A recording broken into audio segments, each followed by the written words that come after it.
Today, Drew's got wind of a site which could have some interesting defunct engineering pieces in need of a second chance in life. It's a 6-hour journey to the village of Beer Ferrers, near Plymouth in Devon.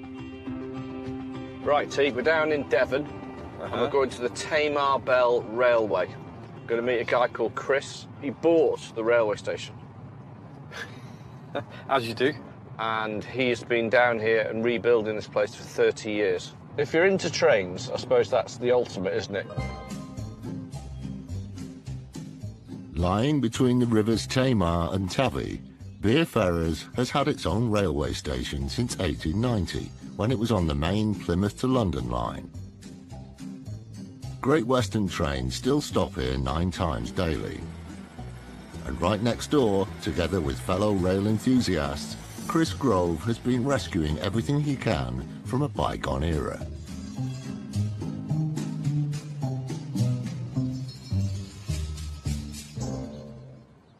I bought the station buildings originally 35 years ago, and then we subsequently bought the railway yard here, and then developed it with a heritage centre. There was nothing here at all previously. We've built everything from scratch. Everything you see virtually around the site has got a story to tell of what it was used for in a former life.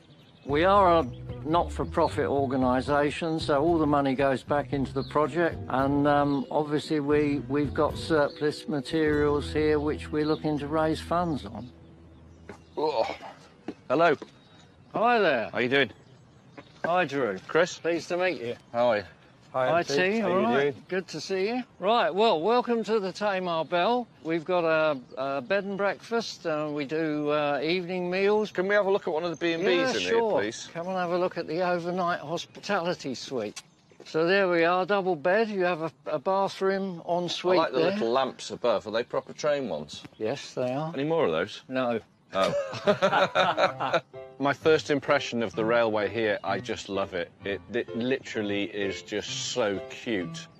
Right, we're now entering the Network Rail platform of Great Western Railway. So who owns what? So that's a working line. That's the working line. What about this? That's mine. That's yours. where I live. Is that what you live in there? Yep. Do the trains not keep you awake? No, they don't. One really unusual thing about this whole place is that it's still a working station. We walk along the platform and a train comes through. There's people getting on and off the train. Chris lives in the station. Everything, it's surreal almost. It's like its own little world encapsulated here. It's not just a roof over Chris's head. The station is also home to countless forgotten fixtures and fittings from the pre-modern railway. And we have a working signal box here. Oh, I see. There you go. Oh, my God. TVC. Got all sorts in here, Chris. 4. 4 in total, so far. This is great. This is exactly the sort of place I like to find. It's brilliant. Never get him out. Love it. Shall we shut the door? You can leave me in here for a good hour. I'll be quite happy.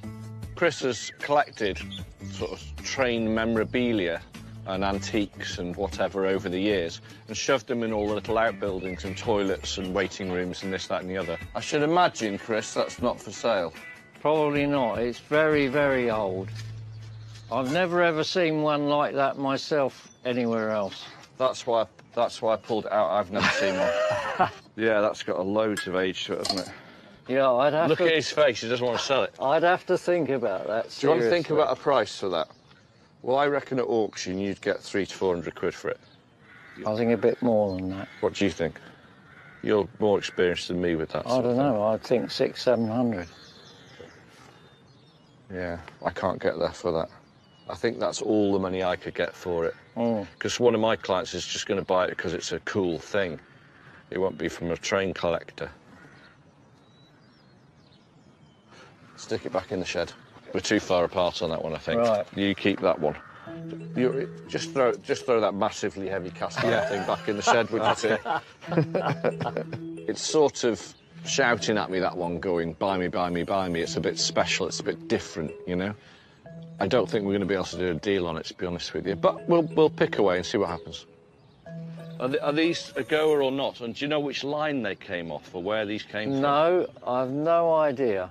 I think I picked them up at a sale or something. OK. I've had every colour under the sun, but I've never had a blue one. Then we went into the underside of the signalling box. Lo and behold, there's 2 or 3 of them lying on the top there. And to be honest with you, taking a really good look at them, these have never been used. These shades were made in England by Benjamin Electric Manufacturing, a Chicago-based company set up in 1898. Made from enamel, the pendants have never been wired up for use and could be worth around £300. How many we got? 1, 2, 3, 4. £100 the 4? What about the other one there? That's just the top. Yeah, I know. There's you 2 or can 3 use that tops. with something else, can't you? Well, there's a load of other bits like that, but there's none of them complete. Yeah.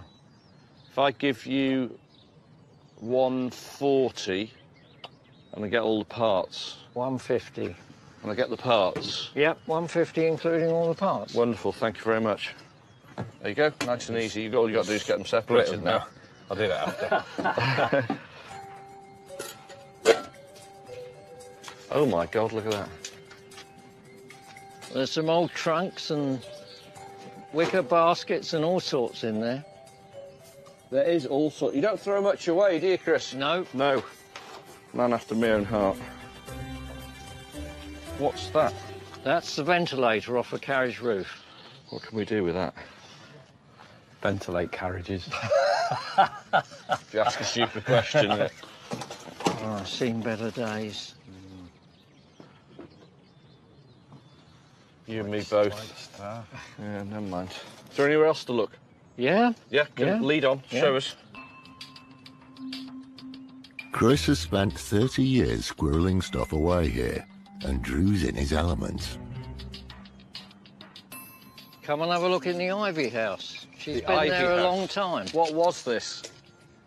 It was a dockyard hut. Oh, I see. What's that? What's that off? What are these off? Handrails from guards' vans. Quite like the look of those. Nice those, aren't they? Are they for sale? Could be, yeah. There's a few in here. Do you want me to... Let me get in Tell you and what. have a... Let me get in and have a look. There's more there. What do you think of these, T? They're nice. Look, Door handles. door handles. Really cool door handles. Now gone further down the track and we're in the little outbuilding shed thing that's come off a dockyard, and it's full of tools.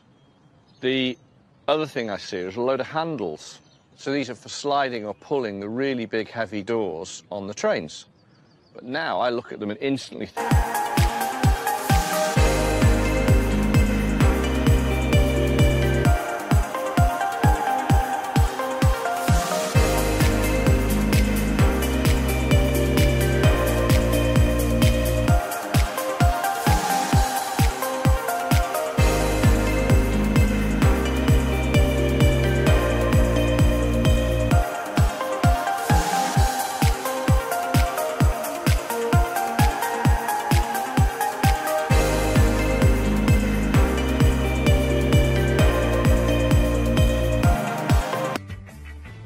there's some pairs and some not.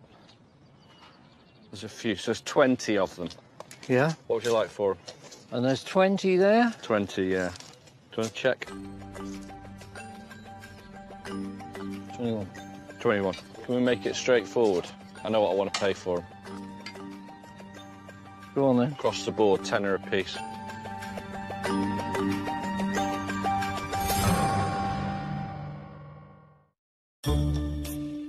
Salvage Supremo Drew Pritchard is in Beer Ferrers in Devon, visiting a heritage railway enthusiast. This is great. This is exactly the sort of place I like to find. It's brilliant. He's rummaging through shed loads of abandoned railway armour to see what he can save from the debris.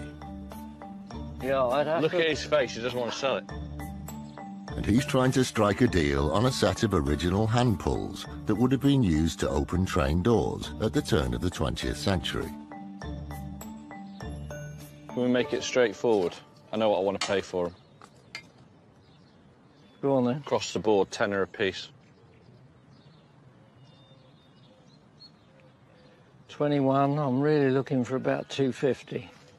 250? Yeah, I'm not going to argue with you over that. Good. Fab. Wonderful, thank you very much. They're great, really cool. And it'll help you get a handle on things. Or I can clout you with one as well, couldn't you? Just bend it around your neck. I wanted to pay a tenner each because some are good and some are bad and some are pairs and some are singles. But we ended up at 250. I'm not going to argue with the guy over 40 quid. Let's just get them bought. You know, I'm going to make money on them, so I'm happy. Mission accomplished. A stash of antique railway fittings languishing in a shed can now look forward to a new lease of life. Today was interesting, different. The 4 blue lampshades that I bought, the industrial shades, enamel shades, were brand new. They'd never been used before. Probably manufactured in their millions, but I've never seen any blue ones. I've had every colour under the sun, but never blue. So there's something we definitely want to buy. I think find of the day was the wrought iron door pulls off old carriages. These are just really good, basic architectural salvage and something that can be used in so many ways, in so many different projects. The door handles have been sitting in the shed for 25 years, and hopefully they're now going to be reused, which is, you know, what it's all I about. should imagine, Chris, that's not for sale. Probably not. It's very, very old. I've never ever seen one like that myself anywhere else. That's why I pulled it out. I've never seen one. Yeah, that's got a loads of age to it, hasn't it? Yeah, I'd have Look to... at his face, he doesn't want to sell it. I'd have to think about that, Do you want to think seriously. about a price for that? Well, I reckon at auction you'd get 300 to 400 quid for it. I think a bit more than that. What do you think? You're more experienced than me with that. I don't know. I'd think 600, 700. Yeah, I can't get there for that. I think that's all the money I could get for it. Mm. Because one of my clients is just going to buy it because it's a cool thing. It won't be from a train collector. Stick it back in the shed. We're too far apart on that one, I think. Right. You keep that one. Just throw that massively heavy cast iron thing back in the shed, would you think? It's sort of